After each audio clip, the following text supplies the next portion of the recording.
Então, vamos lá. Primeira questão, né? As três primeiras questões, as três primeiras são referentes a AP, tá? Do ano passado. São questões que caíram na AP do terceiro bimestre. Então, nós temos o quadro do Cândido Portinari, né, Os Retirantes, de 1944. Vocês conseguem fazer uma leitura do quadro?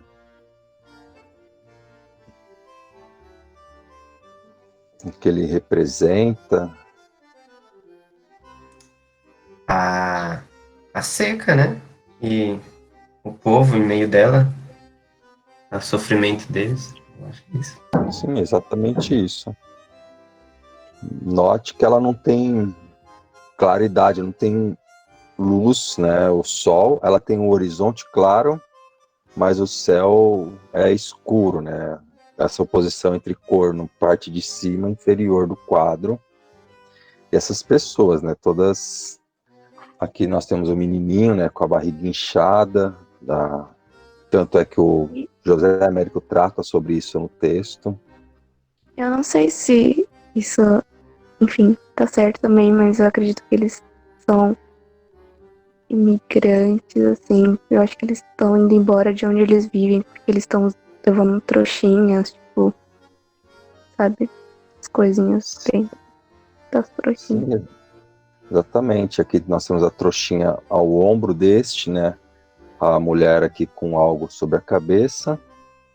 Então a trouxa também, até pelo título do quadro, né? Os Retirantes. Então nós temos aqui a confirmação da sua tese, certíssima.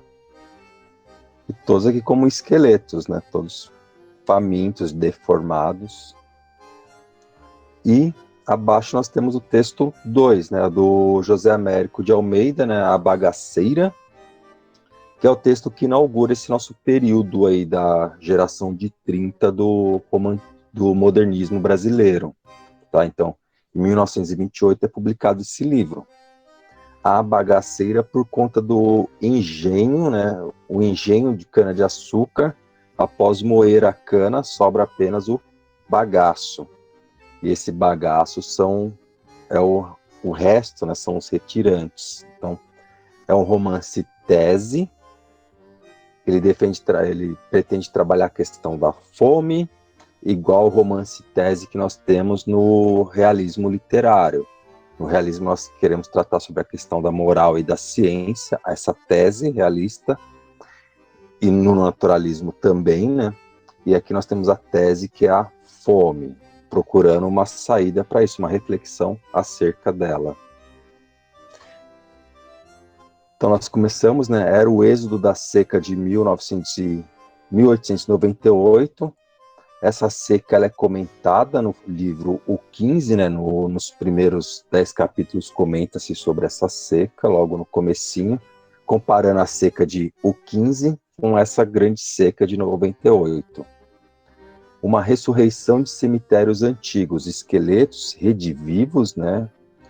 Com aspecto terroso e o fedor das covas podres. Nós temos uma cena muito forte aqui descrevendo como que são esses retirantes, né? Então eles são esqueletos que reviveram, né? Estão ali se arrastando, um aspecto terroso, né? Eles estão andando no sertão e vão tomando a cor do sertão e o fedor de covas podres. Os fantasmas estropiados, como que iam dançando de tão trôpegos e trêmulos. Então nós temos uma figura aqui que de tão cansado eles iam com o corpo balançando, num passo arrastado de quem leva as pernas em vez de ser levado por elas. Andavam devagar, olhando para trás, como quem quer voltar. Não tinham pressa em chegar, porque não sabiam onde iam. Então nós temos aqui um bom exemplo de uma oração subordinada adverbial causal, né?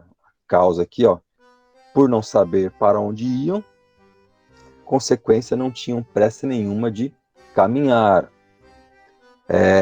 Aqui nós temos um romance que dialoga muito bem com ele, que é A Morte e Vida Severina, do Cabral de Melo Neto, que é da última fase do modernismo literário, né, o pós-modernismo.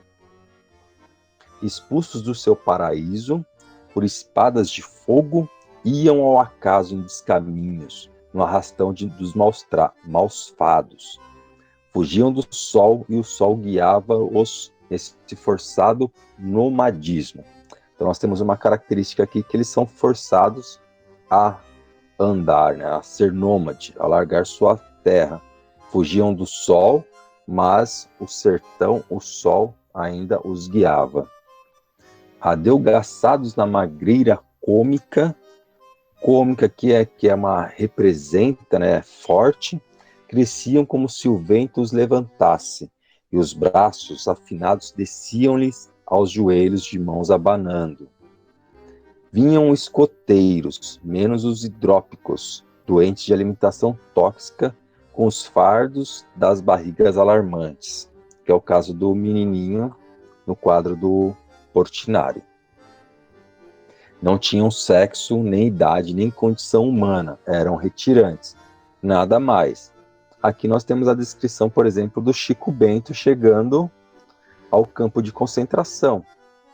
Eles não eram mais nada, né? Quando eles chegam, Chico Bento já tem uma condição meio animalesca ali quando ingressa. Meninotas, com as pregas de súbita velhice, careteavam, torcendo as carinhas decrépitas de ex-voto. Os vaqueiros másculos, como titãs alquebrados, em petição de miséria. Então nós temos duas figuras, né? As meninas novas com aparência de mulheres idosas já, né? E os vaqueiros másculos em petição de miséria. Pequenos fazendeiros no arremesso igualitário baralhavam-se nesse anônimo aniquilamento. Então, homens de pequena posse também faziam parte dos retirantes. Lembram lá dos gados morrendo. Mais mortos do que vivos, vivos vivíssimos só no olhar, pupilas do sol da seca, uns olhos espamódicos de pânico assombrados de si próprio, agônica concentração de vitalidade faiscante. Fariscavam o cheiro enjoativo do melado, que lhes exacerbava os estômagos em jejum. Em vez de comerem, eram comidos pela própria fome numa autofagia erosiva. Lúcio almoçava com o sentido nos retirantes. Escondia códias nos bolsos para distribuir com eles, como quem lança migalhas a aves de arribação. A cabroeira escarminha metia-os à bulha. Vem tirar a barriga da miséria. Párias, né, da bagaceira, vítimas de uma emperrada organização do trabalho, de uma dependência que os desumanizava, caráter que vai pegar praticamente todas as obras desse período, esse fator de desumanização. O homem ele é colocado à margem da humanidade, como um animal. Então, são os excluídos, né? O retirante é o excluído, é o homem que não chega à condição de homem. Ele está aquém do litoral. E isso já é discutido na obra do Euclides da Cunha. Em Os Sertões, Euclides da Cunha já faz esse debate entre o Brasil do homem da capital litorânea e o Brasil sertanejo. São seres distintos. A colisão dos meios pronunciava-se no contato das migrações periódicas. Os sertanejos eram mal vistos nos brejos, e o nome de brejeiro cruelmente pejorativo. Então, o brejo, aonde que sobra aquela água insossa, apodrecendo ali, que fica cozinhando ao sol, é onde eles iam conseguir a gota de água para tomarem, para se hidratarem. E esse nome eles levavam como brejeiros, né? Sapo brejeiro, por exemplo. De forma pejorativa e agressiva, como vai ser visto mais adiante. Lúcio responsabilizava a fisiografia paraibana por esses choques rivais. A cada zona correspondiam tipos e costumes marcados, a cada região a um tipo de cultura. Essa diversidade criava grupos sociais que acarretavam os conflitos de sentimento. Estrugia, né, vinha o som, a trova repulsiva.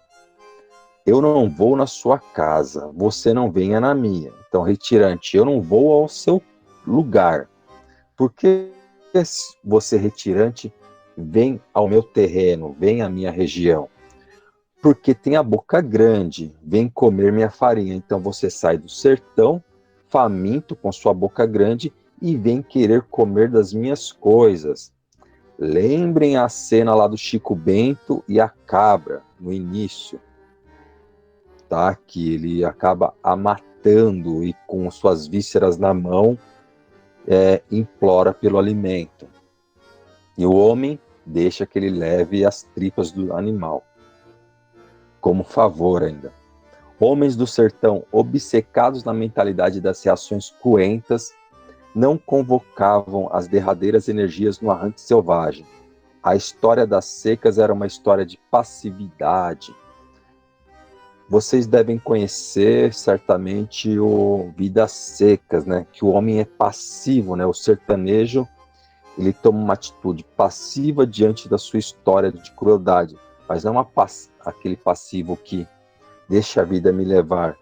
É aquele que de tanta porrada não consegue mais reagir. Por exemplo, o Fabiano. O Fabiano, ele não consegue uma reação, ele não tem nem a palavra para tomar a reação. Isso a gente vê também no 15 da Raquel de Queiroz. Limitavam-se a fitar os olhos terríveis dos seus ofensores. Outros ronronavam como se estivessem engolindo golfadas de ódio. E nas terras copiosas que não acabavam, se seguiam, que lhes denegavam as promessas visionadas, goravam seus sonhos de redenção.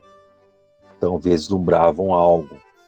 Dagoberto olhava por olhar, indiferente a essa tragédia viva. A seca representava a valorização da safra. Isso aqui é importantíssimo, essa crítica que o Américo coloca. A seca representava a valorização da safra. Os senhores de engenho, de uma avidez vã, refaziam-se da depreciação dos tempos normais, à custa da desgraça periódica. Ou seja, quando a safra era muito boa a todos, todos produziam, o item caía de valor.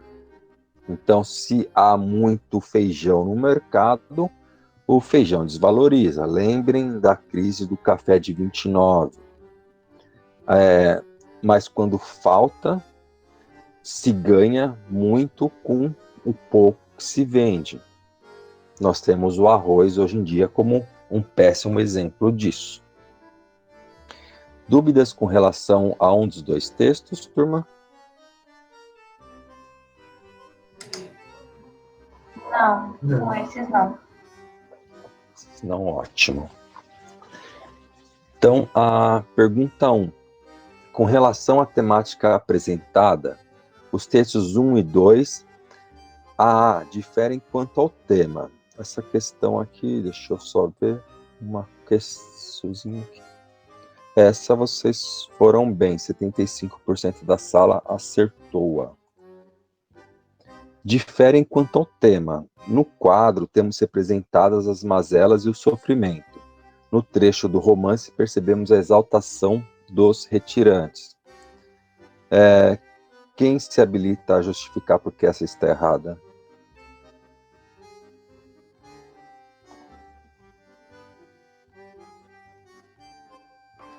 É porque na parte do texto não tem humor, no caso, né? Não tem humor, não tem exaltação nenhuma do retirante. Ele não é exaltado como um ser supremo. Eu acabei de ver aqui que na verdade está invertido do jeito que eu tô vendo, professor. A que eu tentei justificar foi a D, no caso. Tá certo também, né? Não há... Tá certo porque tá errado. Nossa, acabou de coincidir com algo que eu estava lendo do Nietzsche. Contradizem o tema, pois o quadro é composto por tons terrosos e de cinza, enquanto o trecho do romance enfatiza a avidez dos senhores de engenho. Acho que você falou da D aqui. A D que é do humor. Não há humor no trecho, né? Na verdade, fala-se sobre o sofrimento e nada de humor. E a B, o trecho É que do eu tava romance... acompanhando pela pelas respostas que eu coloquei. Aí a primeira opção que aparece, no caso, é a D da sua. Assim, sempre vai aparecer embaralhado para vocês. O romance do Américo, ele não trabalha a avidez dos senhores de engenho, não está centrado nessa ganância deles. A C, fazem referência ao mesmo tema, correto? Ambos descrevem a trajetória dos retirantes por meio da perspectiva dos senhores de engenho. Errado aqui porque não é por meio da perspectiva do senhor de engenho que narra essa história, né? Nós temos um narrador onisciente ali no José Américo, em terceira pessoa, mas que não é um senhor de engenho. E o quadro não há narrador na pintura, né? Há um pintor que representa algo, né? Se perguntasse no Enem de qual vanguarda europeia esse quadro é, vocês conseguiriam responder? Eu não. Ele é do expressionismo, tá? Quando tem essa coisa que quer nos chocar, algo que vislumbra uma denúncia, algo que gera uma certa repulsa, como um grito, como Cândido Portinari, essa questão de chocar a gente com uma pintura deformada, geralmente é o expressionismo, tá? Então, essas vanguardas europeias é bom saber um pouquinho delas. Porque como elas trabalham na literatura e no campo das demais artes, a pintura de Portinari pode ser associada ao romance Bagaceira pelo seguinte trecho. Essa aqui, deixa eu ver. Essa erraram bem. Tá, deixa eu ver aqui. Aqui colocaram bastante errada. Homens do sertão, obcecados na mentalidade das reações cruentas, não convocavam as derradeiras energias no arranque selvagem. Aqui, por que esse trecho não dialoga com o quadrinho do Portinari? É muita falta de educação, né? Com a obra de Portinari. O que há de errado na D da 2? Eu não sei. Pra mim ela tava confusa, mas eu achei que a E fazia mais sentido, então eu coloquei ela, mas eu não sei falar exatamente por que não seria D.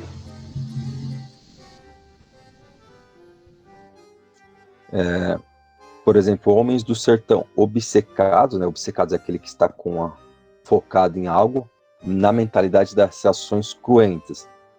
Não convocavam as derradeiras energias no arranque selvagem. A gente não consegue ver isso no quadro, essa mentalidade de reações cruentas que se coloca numa posição de pé atrás para não colocar a sua força, seu arranque selvagem. A gente não tem isso na pintura, a gente não consegue ver a mentalidade dos retirantes.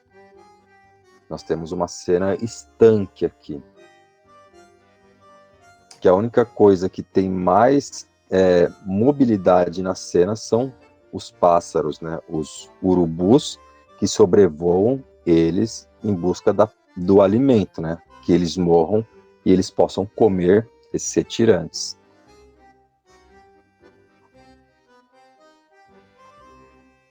A E, que seria a correta, os fantasmas estropiados, né?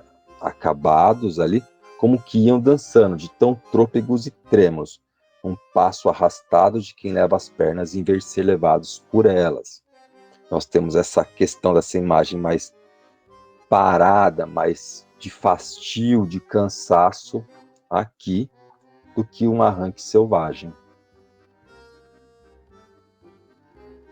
Fica claro, turma?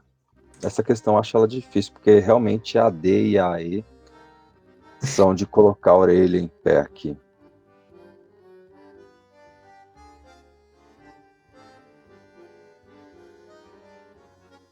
Ok? Vou caminhar. Ok. Pode continuar.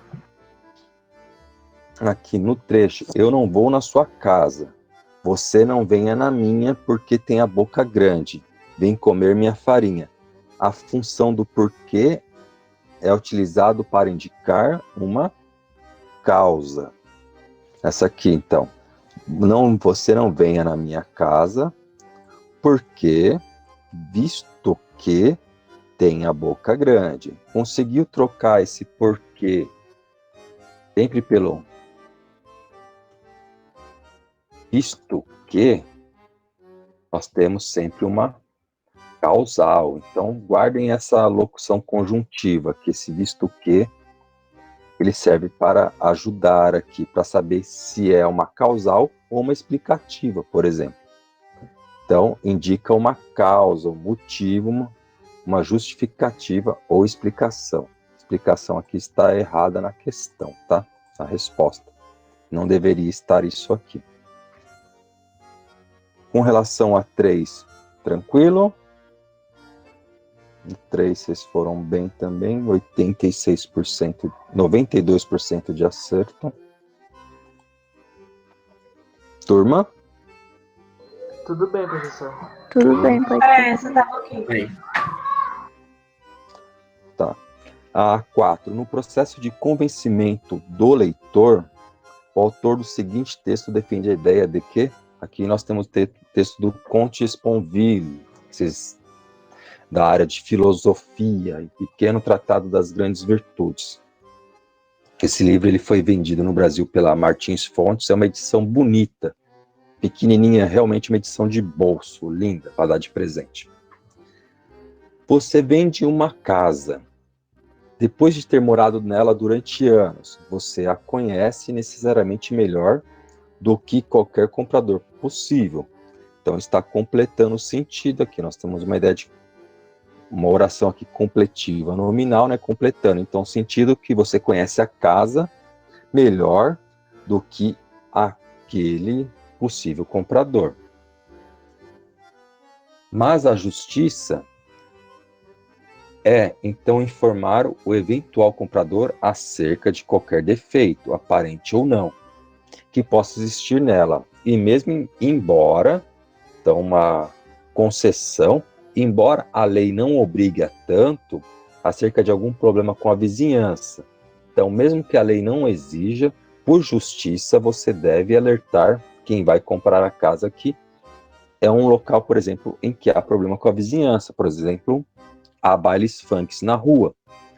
E, sem dúvida, nem todos nós fazemos isso. Nem sempre, nem completamente. O que eu acho legal que o Sponville coloca aqui é nem completamente, aquela questão das meias verdades, né? Mas quem não vê que seria justo fazê-lo e que somos injustos não o fazendo. Então, mas quem não vê que seria justo em fazer isso e que somos injustos não fazendo isso. A lei pode ordenar essa informação ou ignorar o problema, conforme de acordo os casos. Mas a justiça sempre manda fazê-lo, a questão da ética. Dir-se-á que seria difícil com tais exigências ou pouco vantajoso vender casas, pode ser. Se fôssemos contar todas as verdades, talvez não conseguiríamos o preço que pedimos nas casas. Mas onde se viu a justiça ser fácil ou vantajosa? A questão da justiça é uma questão de valores, não de ganhos. Só o é para quem o recebe ou dela se beneficia, e melhor para ele, mas só é uma virtude em quem a pratica ou a faz. Então, a justiça é uma virtude daquele que a pratica, e todos se beneficiam dela. Então, aqui está a resposta que vai chegar lá embaixo, tá? Então, ó, só o é a justiça, né? Para quem a recebe, só o é justa para quem a recebe a justiça ou dela se beneficia, e melhor a ele que se beneficia dela, mas só é uma virtude em quem a pratica ou a faz, que é a justiça. Devemos então renunciar ao nosso próprio interesse? Claro que não devemos renunciar aos nossos interesses. mas devemos submetê-lo à justiça. Então, meu interesse deve estar abaixo da justiça. A justiça deve ser soberana e não o contrário. Senão, esse senão junto, ele quer dizer a não ser que, tá? A não ser que. Então, senão junto, a não ser. Quando vocês quiserem saber num texto se é... Onde eu consigo escrever aqui? Se é senão versus... Cadê o X no meu teclado? Ou senão. Tá? Esse senão aqui indica condição. Se você não vai usar o carro, empreste para mim. Se nessa condição não usará o carro, deixe que eu o use. O senão junto, a não ser que. Tá? Então, quando a gente pode trocar por a não ser que, a gente usa o senão junto. Senão, a não ser que, contente-se com ser rico. E não tente ainda por cima ser justo. Então, essa aqui, se eu não me engano, colocaram muito o AD. Essa questão aqui também é do Enem, de 2017. Questão 4, colocaram atividade comercial. A maioria errou, apenas 24% dos alunos aqui acertaram. A atividade comercial lucrativa é incompatível com a justiça. Confundiram com o argumento. Não é a tese do autor, não é o que ele trata no texto, é um argumento que, às vezes, ao ter uma atividade como a venda de uma casa, ela pode não ser tão lucrativa se você pondera ela com base na justiça. Só que isso não é a ideia do autor, não é a ideia que ele está defendendo, não é a ideia de negócios, e sim de valores. A resposta certa é a E. A prática da justiça pressupõe um bem comum, que é o que ele coloca aqui, que ela vai beneficiar quem recebe e é uma virtude a quem faz. Só que isso é uma moeda de troca. Uma hora você vai receber. Sobre a questão 4, ficou clara? Porque é a E. Na hora que eu fiz, não estava, e aí eu chutei e acertei, não sei como. Porém, agora tá claro. É claro. É uma típica questão para eliminação ali, sabe? Para não gabaritar a prova. Então, a questão de nível alto. Essa precisava de uma leitura mais atenta, né? Imagina que vocês têm pouco tempo para cada questão. Aqui eu li e reli as pegadinhas do Enem. Para as questões 5 e 6, dei o parágrafo de infância, obra memorialista de Graciliano Ramos. Somente a questão 5 é do Enem, a questão 6 eu que inventei. Essa questão, esse texto, esse livro, obra Infância do Graciliano Ramos, vai tratar sobre o próprio Graciliano, tá? Por isso uma obra de memórias, trata sobre um período da infância dele, entre os 8 e os 15 anos de idade, mais ou menos, que quando o Graciliano Ramos ele começa a ter um contato muito grande com a linguagem, com o ser escritor. Aos 9 anos de idade, Graciliano Ramos descobre que ele escreve bem. Num concurso escolar de redação, nasce o nosso grande Graciliano Ramos, chamado por Raquel de Queiroz, pelos demais escritores José Lins do Rego como Graça, porque ele é considerado o maior escritor desse período do modernismo brasileiro. Ele também tem outra obra de memória, que é a Memória do Cárcere, que ele escreve no momento que está preso. Tá? Ele é preso por conta do seu pensamento de esquerda, então ele é preso pela ditadura da época ali, período varguista, né, Getúlio Vargas. Ele é preso e ele escreve Memórias do Cárcere em 2 volumes. Também é o autor de Vidas Secas e Angústia, dentre outras obras. Essas moças tinham o veso, tinham a vez de fazer, de afirmar o contrário do que desejavam. Então aqui ele está tratando sobre a ironia. Ele explica o que é ironia, tá? Aqui o Graciliano, como escritor, ele se depara com uma maior figura de linguagem que pode ser produzida, afirmar o contrário do que se deseja, a tal da ironia. Notei a singularidade, o caráter único, quando principiaram a elogiar o meu paletó, cor de macaco. O que é uma cor de macaco é estranhíssimo de sabê-la, né? Examinavam-no sérias, achavam o pano e os aviamentos de qualidade superior, a costura, o feitio admirável. Envaideci-me, nunca havia reparado em tais vantagens. Ele trata aqui sobre a roupa dele, o paletó. Mas os gabos se prolongaram, mas os orgulhos seguiram-se. Trouxeram-me certa desconfiança, trouxeram-me a desconfiança, o exagero. Percebi, afinal, que elas zombavam e não suscetibilizei. Ponto. Longe disso. Afasto-me. Longe disso.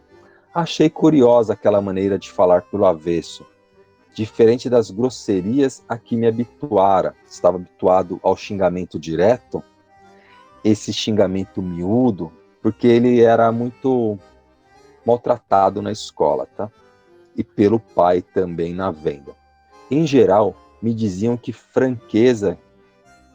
com franqueza que a roupa não me assentava no corpo, sobrava nos sovacos. Ele usava sempre umas roupas maiores para durar mais anos. A família do Graciliano Ramos era uma família um pouco remediada, tinha uma venda, né? Eles largam a cidade, a família dele também sofre com a seca, larga a cidade em Alagoas, no interior, e vai indo para a capital. Aqui eles ainda não estão na capital, eles estão no meio termo do caminho aí. Ele mora aos fundos da loja e utiliza umas roupas maiores que não são vendidas na venda do pai, e ele as usa. 5. Por meio de recursos linguísticos, os textos mobilizam estratégias para introduzir e retomar ideias, o tal dos anafóricos e catafóricos, promovendo a progressão do tema. No fragmento transcrito, um novo aspecto do tema é introduzido pela expressão.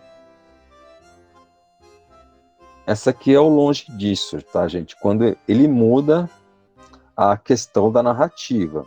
Então, até aqui nós temos um viés que é tratado no texto. Vou colocar aqui tudo de azulzinho. Nós temos um norte que ele está tratando sobre a questão das moças, falando sobre a roupa dele, né? Essas moças, então são 2 moças no mínimo. Aqui nós temos a mudança. Longe disso, achei curiosa a maneira de falar. E aqui ele está falando sobre o dito, sobre a própria questão da ironia, que é colocada aqui no início. Então nós temos a tese, a problematização e sobre o que ele vai tratar, sobre o falar ao contrário. Essa aqui muitos acho que colocaram a letra C. Essa aqui não. Aqui. A letra C, ali mesmo, os gabos, né? Quase 50% errou, né? 29% acertou. Dúvidas nessa? Eu coloquei também os gabos, eu nem lembro a linha de raciocínio que eu segui, mas agora fez sentido. Tá, então é porque os gabos talvez seja por conta de uma palavra totalmente atípica do nosso vocabulário, né? Os gabos aqui são os orgulhos, mas o que me trazia orgulho se prolongava. Talvez por essa questão de estranhamento com o linguajar. A questão 6. É correto afirmar da perspectiva do narrador que... Questão 6, deixa eu ver como vocês foram.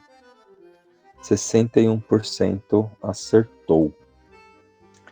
Notara que os elogios não passavam de galhofa pela insistência que faziam deles. Então, isso é justificado aqui. Mas os gabos se prolongavam, trouxeram desconfiança. Percebi, afinal, que elas zombavam e não me suscetibilizei. Então, nesse trecho, nós temos a confirmação que nós temos da resposta, né? A insistência levou à desconfiança do nosso narrador, personagem, tudo na perspectiva do Graciliano Ramos. A C. Se envaideceu com as moças declinarem tantos elogios, que ignorou o fato de saber que se tratava de um xiste. Ele não ignora a questão de ser uma brincadeira, um xiste, envaidecendo-se com os elogios. Não, ele se afasta disso. Longe disso. Estranhou tantos elogios, pois estava ciente de que a roupa não passava de farrapo? Não, ele não tem um estranhamento dos elogios. Ele até fica ali ouvindo e é estranho o exagero deles.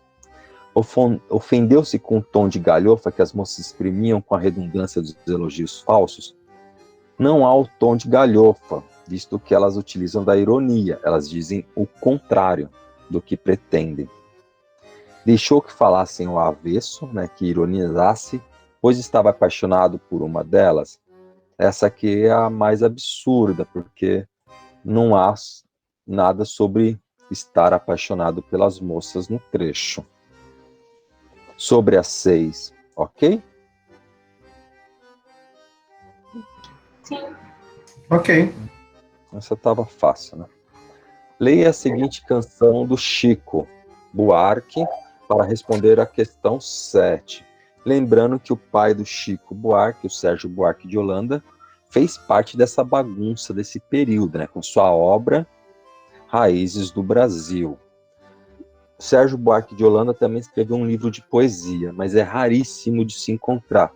Eu mesmo nunca consegui ler nenhuma poesia do pai do Chico, o Sérgio. Ô, professor, Pois não. uma curiosidade, mas aquele dicionário Aurélio, o cara que escreveu Aurélio de Buarque de Holanda também, né? Ele é da família do Chico Buarque?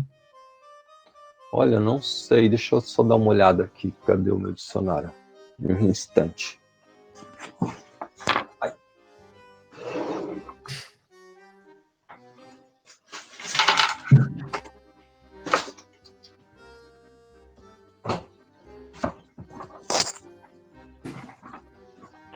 Desse negócio do Aurélio, eu já ouvi falar que ele é primo, ele tem algum grau de parentesco aí com o Chico Buarque também. Tem 2 sobrenomes igual, né? Aurélio Buarque de Holanda. Deixa eu ver se tem alguma coisa dele aqui.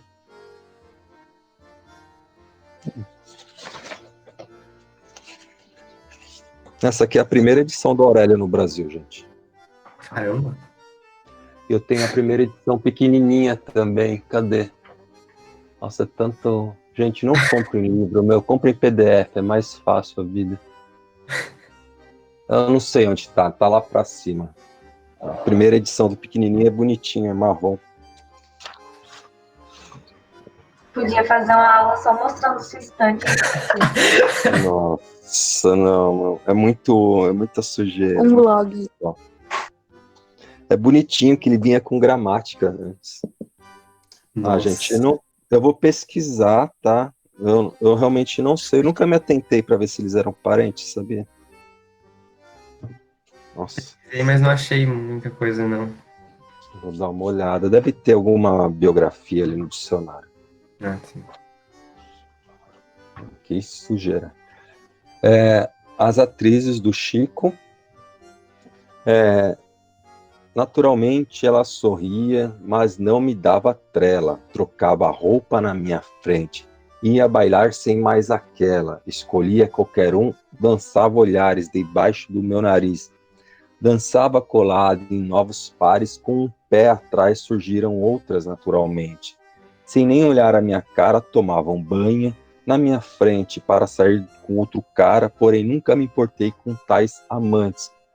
Eu acho lindo do Chico, porque até esse momento a gente tem uma relação ali, uma relação abusiva, que a mulher o trai na frente dele e ele não se importa, ele olha, uma coisa meio louca, para depois revelar aqui que é uma atriz.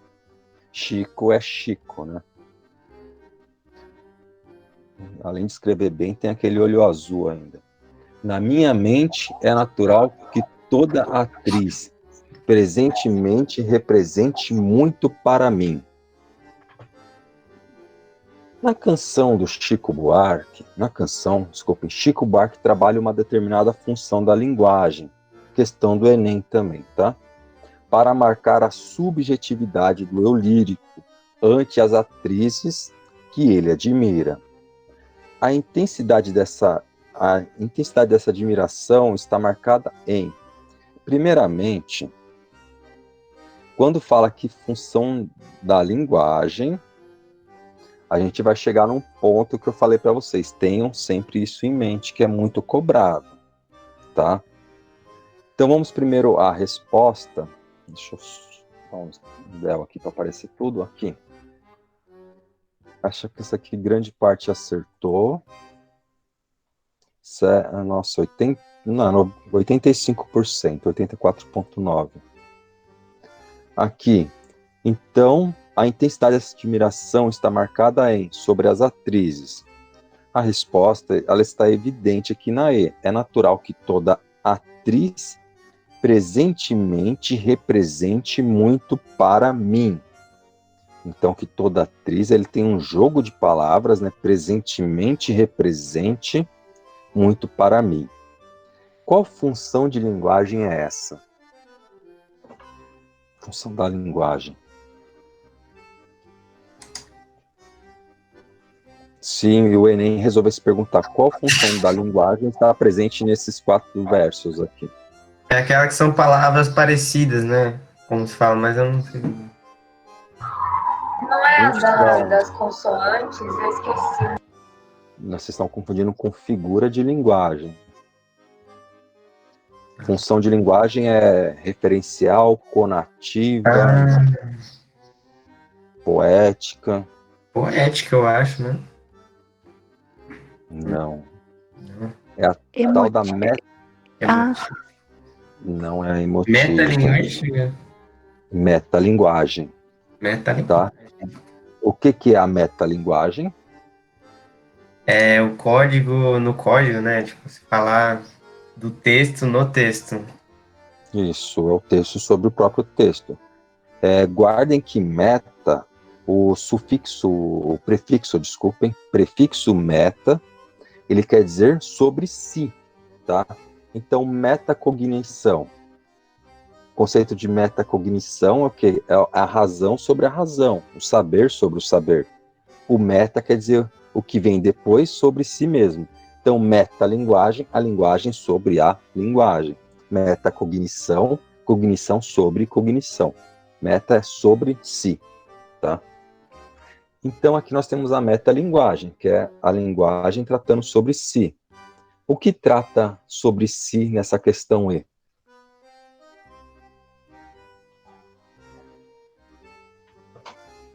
O Chico faz esse jogo de linguagem muito bem aqui, inclusive. Eu não sei responder, estou perdida. Aqui ele não trata sobre a atriz fazendo o próprio papel de atriz representando para ele?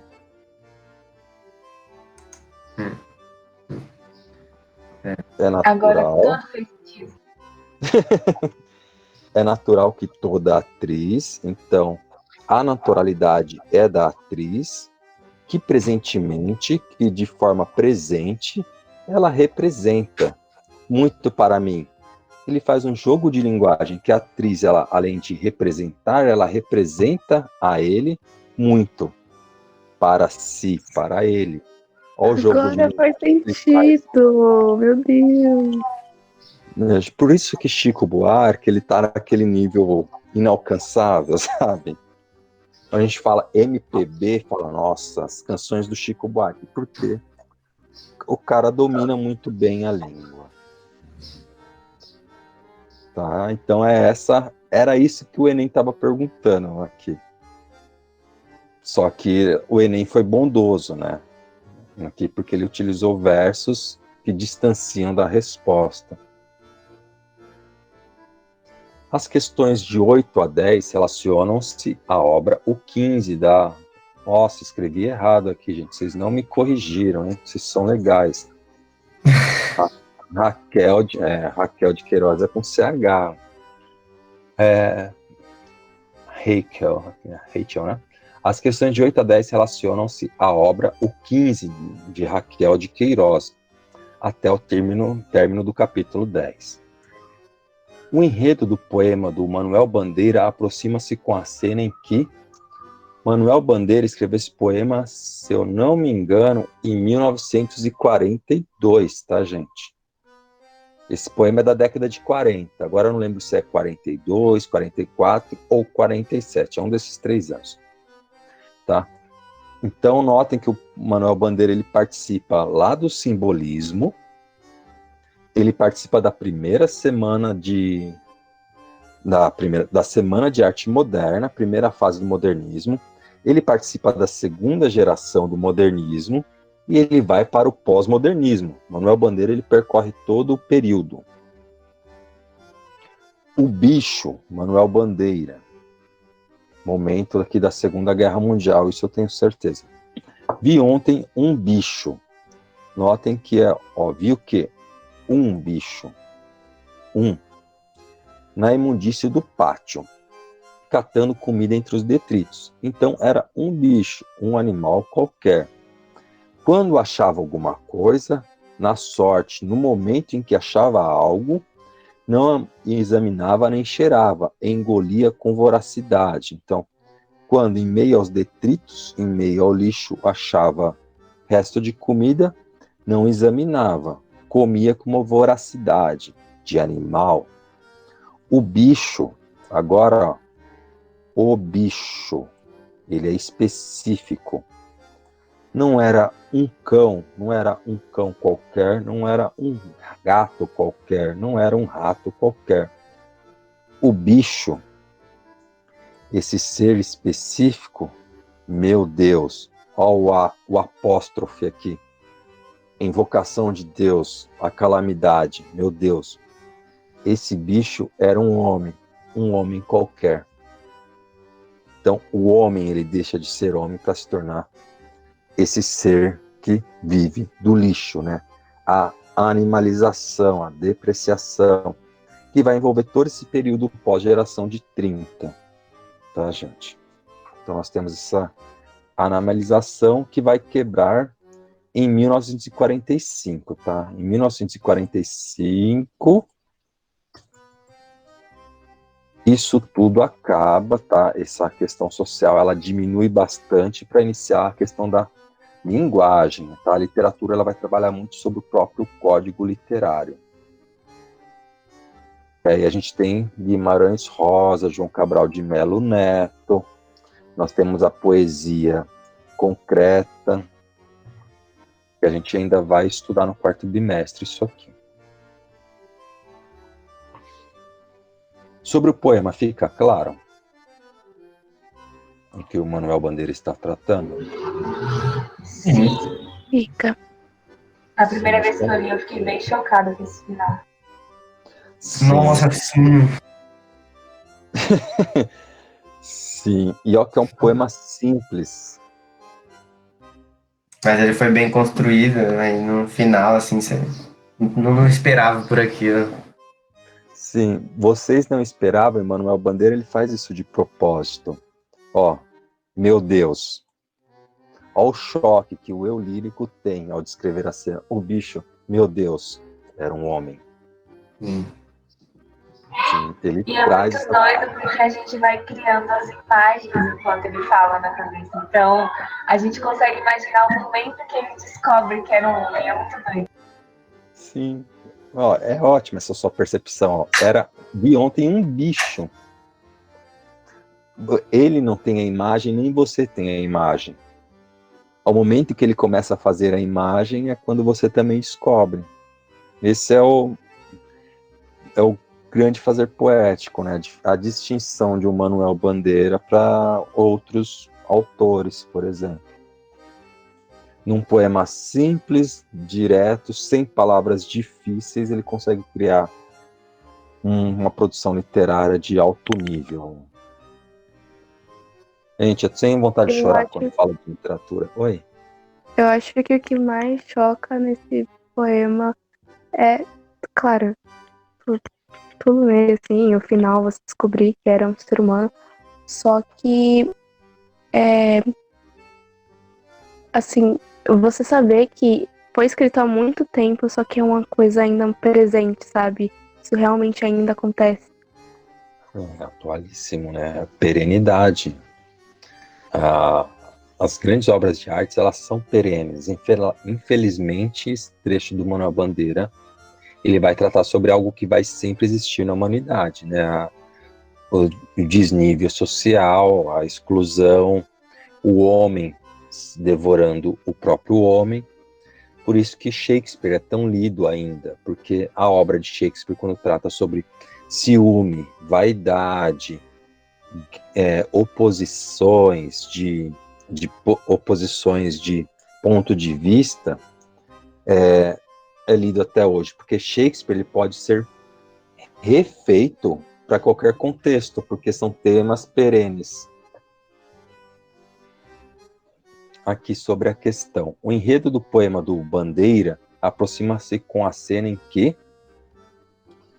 Chico Bento depara-se com um grupo de retirantes ao pé de um imenso juazeiro. Lembram dessa cena? Sim.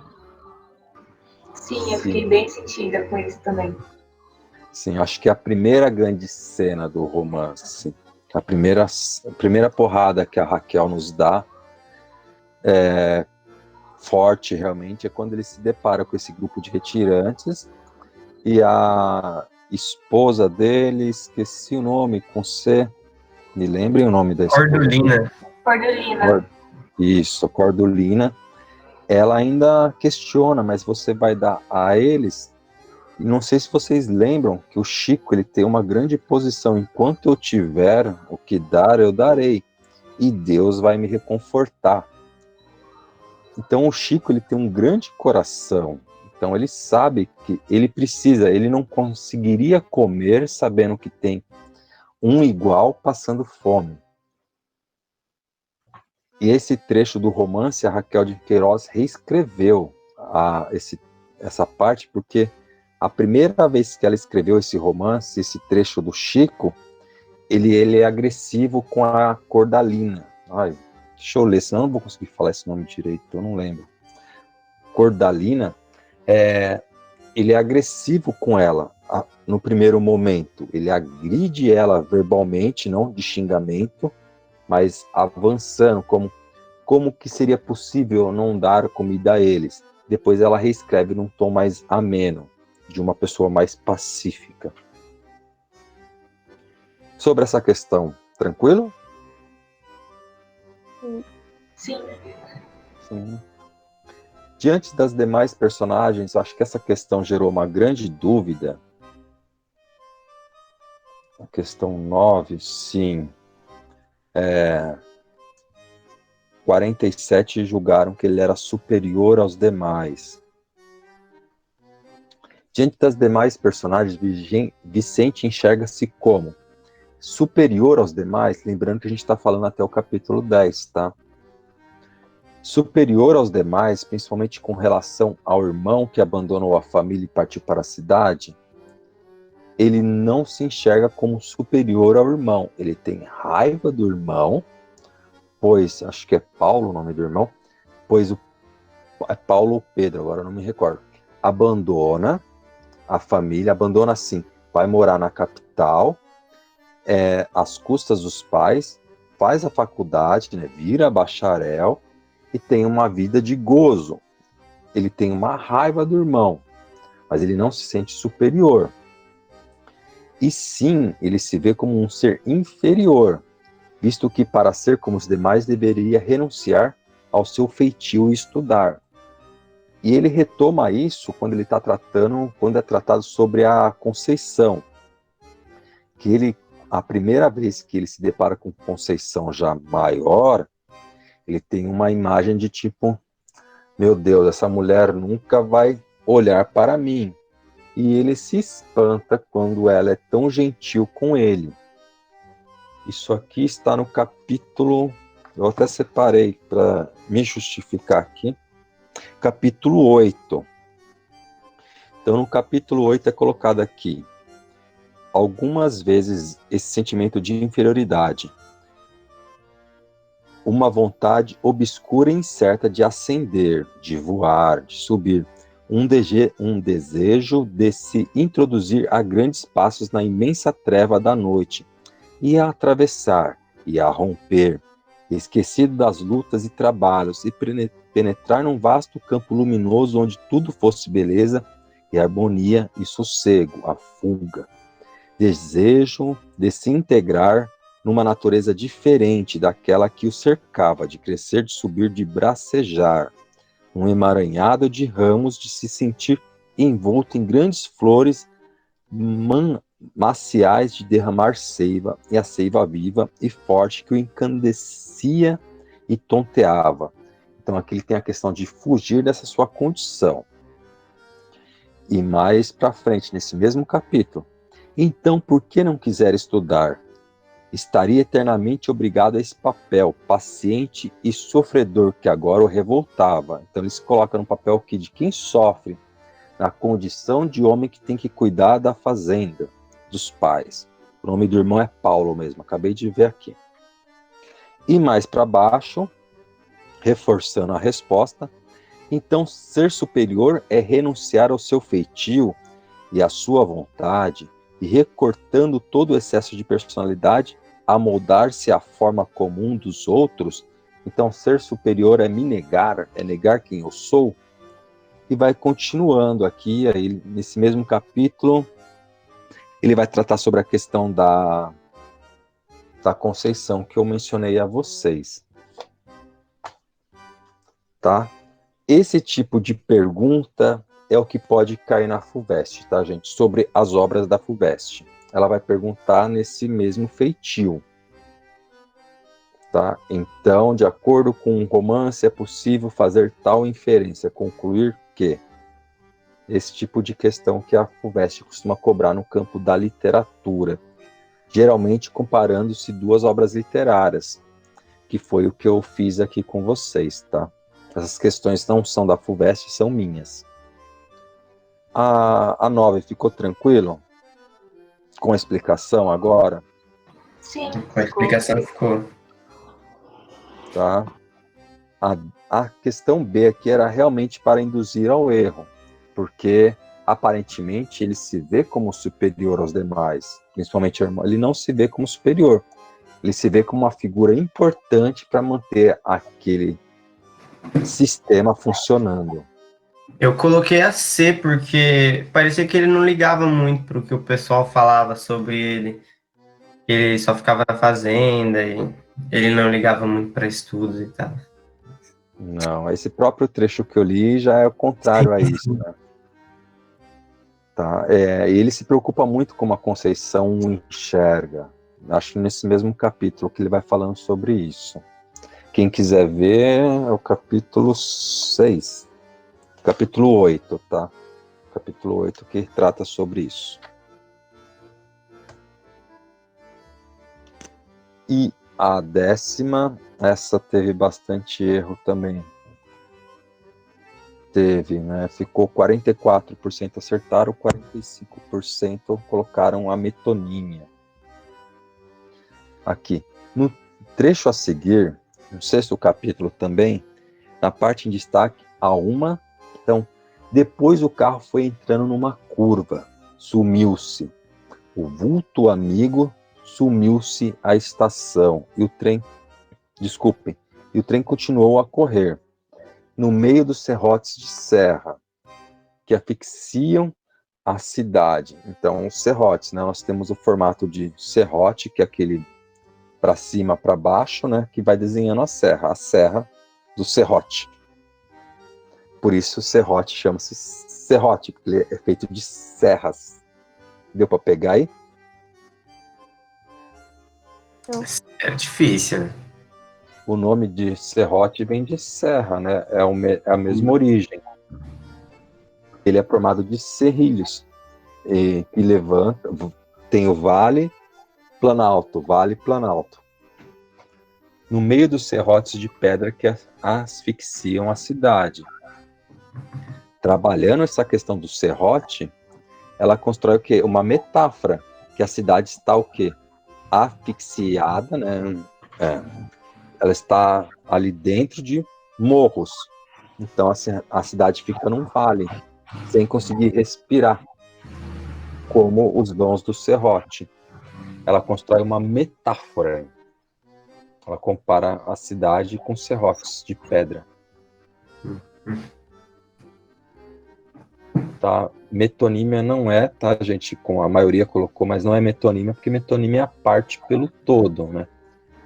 É como se eu pegasse algo representando tudo ali. Como se eu pegasse o Chico Bento e falasse: eram Chicos Bentos percorrendo todo o sertão. Como se todos os setores fossem Chicos Bentos aí. Tá? É isso. Entenderam? Sim. Cadê? É isso, pessoal. Espero que tenha ficado claro a vocês aí. Sim. Alguma pergunta? Por essa aqui, Não. dúvida não. Não. Eu queria mostrar o dicionário para vocês, mas eu não tô achando mesmo. Achei! Não tá aqui. Essa é a primeira. Eu coloquei plástico para não estragar, né? Para conservar. Essa é a primeira Aurélio pequenininho do Brasil. Tem que ser do Brasil, né? Primeiro Aurélio bebê. Deixa eu parar de balançar, colocar mais perto. Como ele era bonitinho. Caraca. Aí eu coloquei no plástico, né? Para não. Porque tava degradando muito. E esse é o grandinho. Primeiro também. Se abrir e cheirar, você morre, né? Que é o Nietzsche. Você vai pegar um vírus de 80, né? Na década de 80. É isso, turma. Obrigado aí por vocês acompanharem. Né? Agradeço bastante. Se vocês tiverem dúvidas, vocês vão marcando. Vocês me chamem, falem, fiquem à vontade. Tá? Pode mandar áudio no WhatsApp que eu não acho ruim, não. Tá bom? É isso, então. Até mais. Até. Muito obrigado. Tchau. Tá, professor. Obrigado.